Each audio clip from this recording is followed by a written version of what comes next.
Frank Gertz tajribasi. Bu tajriba 1912-1914-yillarda James Frank va Gustav Gertz tomonidan o'tkazilgan. Bu tajriba kvant mexanikasida muhim tajriba hisoblanadi. James Frank 1920-yildan beri Göttingen shahridagi ikkinchi fizika institutining asoschisi va direktori hamda Gustav Gertz 1925-yilda fizika bo'yicha Nobel mukofoti bilan taqdirlangan. Frank Gertz tajribasi elektronlarning atomda bog'langan holda energiya chiqarishi faqat kvantlashtirilgan shaklda sodir bo'lishini ko'rsatadi. Bu degani, elektronlarning bog'lanish energiyalari uzluksiz qiymatlar olishi mumkin emas, faqat muayyan diskret qiymatlar olishi mumkin. Energiya darajalarining kvantlashuvi haqidagi bu kuzatuv Bohrning atom modeli bilan muvaffaqiyatli tarzda tushuntirilishi mumkin. Ko'rsatilgan fenomen fluoressensiya lampalari yoki hozirgi energiya tejovchi lampalar uchun bu asos bo'ladi. Eksperimental sozlama. Struktura quyidagicha. Neon gazi bilan to'ldirilgan trubkada issiq yorqin katod va qarama-qarshi joylashgan plitalar anodi mavjud. 8 volt bo'lgan isitish voltaji qo'llaniladi. Bu esa yorqin katodni isitadi. Bu ba'zi elektronlarga yetarli issiqlik energiyasini beradi, shunda ular yorqin katoddan chiqib ketishi mumkin.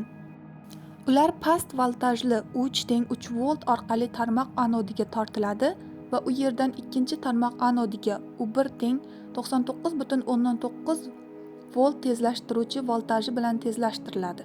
Jarayon davomida ularga energiya Y ko'paytirilgan U1 beriladi. Bu yerda Y elektron zaryadi bo'lib, ikki tarmoq anodi orasida elektronlar neon gazi orqali o'tib, ba'zi neon atomlari bilan to'qnashadi. Ikkinchi tarmoq anodidan plitalar anodigacha U2 7 volt qarshilik voltaji mavjud. Shunday qilib, elektronlar sekinlashadi va potensial tog' U2 ga ko'tarilishi kerak. Faqat yetarli energiyaga ega bo'lgan elektronlar plitalar anodiga yetib borishi mumkin. Nihoyat, kollektordan tok o'lchanadi. Bu qancha elektronning plitalar anodiga yetib borishga yetarli energiyaga ega ekanligini aniqlash imkonini beradi. Neon gazidan o'tib, ikki tarmoq anodlar orasidagi tezlashtiruvchi voltaj 0 dan 60 voltgacha bo'ladi. Tajriba o'tkazilishi. Neon sozlamasida tezlashtiruvchi voltaj endi 0 voltdan 99 voltgacha sekin-asta oshiriladi. Quyidagi narsalar kuzatiladi. Birinchi navbatda, kollektor tokining tezlashtiruvchi voltaj oshgan sari o'sishi kuzatiladi. Taxminan 33 volt atrofida u keskin pasayadi va aynan shu paytda trubkada gorizontal qizil chiroq chizig'i paydo bo'ladi. Agar tezlashtiruvchi voltaj davom etsa, kollektor tok yana o'sadi. Chiroq chizig'i asta-sekin pastga siljiydi.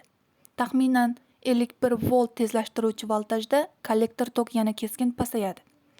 Aynan shu paytda trubkada yuqori tarmoq anodida ikkinchi gorizontal qizil chiroq chizig'i paydo bo'ladi. Bu fenomen taxminan har 18 voltda takrorlanadi. 85 volt atrofida nihoyat voltaj sinishi sodir bo'ladi. Ikkinchi tajribada neon o'rniga simobdan foydalaniladi. Bu tarixiy asl nusxaga asoslangan va unga to'liq o'xshashdir. Trubkada simobni 200 daraja Selsiga qizdirish orqali simob bug'iga aylantirish kerak. Simob sozlamasini ishlatishda tezlashtiruvchi voltaj 0 dan 60 voltgacha sekin-asta oshiriladi. Sifat jihatidan kuzatish bir xil bo'ladi. Kollektor tok birinchi navbatda oshadi, so'ngra keskin pasayadi. Va shu bilan birga yuqori tarmoq anodida gorizontal chiroq chizig'i paydo bo'ladi. Bu safar ko'k rangda. Bu fenomen taxminan har 4,9 voltda takrorlanadi. 50 volt atrofida nihoyat voltaj sinishi sodir bo'ladi. Bir vaqtning o'zida trubka yorqin tarzda yoritiladi. Bu kuzatuvlar quyidagicha tushuntirilishi mumkin. Agar elektronlarning energiyasi yetarli bo'lmasa, ular simob atomlarini qo'zg'ata olmaydi va to'qnashuvlar elastik bo'ladi. Shuning uchun energiya almashilmaydi. Shunda anod tokining tezlashtiruvchi voltaj oshishi bilan ortishi kuzatiladi. Chunki ko'plab elektronlar qarshi voltajni yengishga yetarli energiyaga ega. Ammo ma'lum bir tezlashtiruvchi voltajdan oshganda anod tokida keskin pasayish sodir bo'ladi. Buning sababi shundaki, elektronlar endi simab atomlarni qo'zg'ata olishadi. Shuning uchun inqilobiy to'qnashuv sodir bo'ladi va energiya uzatiladi. Bu elektronlarning kinetik energiyasi simab atomining 4,9 elektron volt qo'zg'alish energiyasiga teng bo'ladi. Qo'zg'alish uchun elektronlar energiyasini chiqaradi va shunday qilib anodning itarish kuchiga qarshi tura olmaydi. Yig'uvchi tok pasayadi.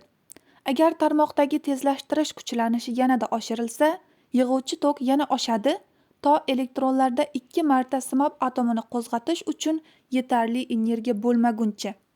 Keyin u yana tushadi va butun tajriba davomida shu tarzda davom etadi.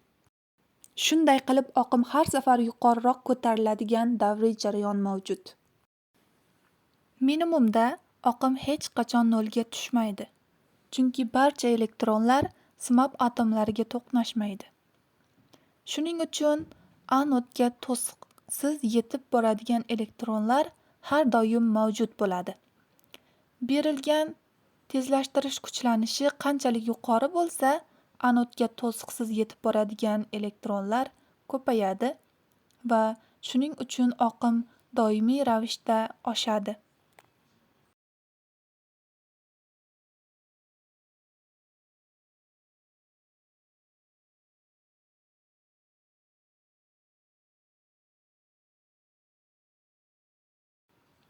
Simab atomini qo'zg'atish uchun zarur bo'lgan energiyani hisoblash uchun E teng kichkina e ko'paytirilgan u formulasi qo'llaniladi. Bu yerda u ikkita oqim maksimumi orasidagi kuchlanish farqiga teng bo'lgan 4,9 voltni bildiradi.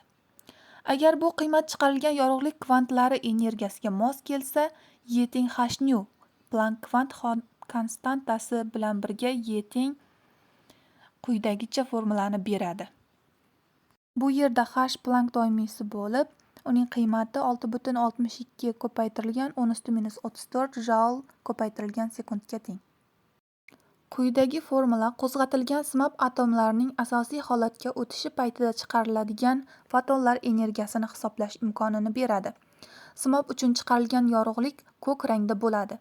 Neon atomlar asosiy holatdan 3p holatiga taxminan 18 elektron volt energiya bilan qo'zg'atiladi. Asosiy holatga o'tish esa bir necha oraliq bosqichlar orqali amalga oshadi. Shuning uchun chiqarilgan fotonlar energiyasi pastroq bo'ladi. Chiqadigan yorug'lik qizil rangda bo'ladi.